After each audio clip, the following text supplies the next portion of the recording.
来到高雄旗山的中寮里，少年的拢出外去探食，剩老大人。这老乡亲若要落山去看医生买物件是真麻烦，若要叫车，车钱阁要求我贵。即摆总算有改咯。高雄市交通局推动公车式的客停车服务，这坐是客停车，但是比较公车的收费，在地人等20外钟，总算是有车通坐咯。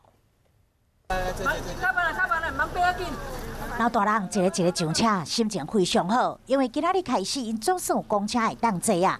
高雄旗山区中寮里居民只有186个，因为路途远人少，市府无法度规划公车路线。落山的车程咧，还阁需要1点钟。若是叫计程车，这车主一抓就要几啊百块。假使请一抓就400-500块。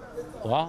伊一个月7000外块的老人津贴，都拢唔免生活啊。无车部分就拢爱家己去请车呢，作费去。不过，伫高雄市交通局推动社区公车是计程车服务，这个状况总算改善。一个礼拜大概是246，然后每一天至少2班。那当然还要看预约的一个情形，收费的部分就比照公车。一等就是20外钟，里面总算等着车来啊，安尼慢慢啊开入来社区，尤其是。这阿公阿嬷想要落山看医生买物件，嘛要因为交通的问题，甲外界距离愈来愈远。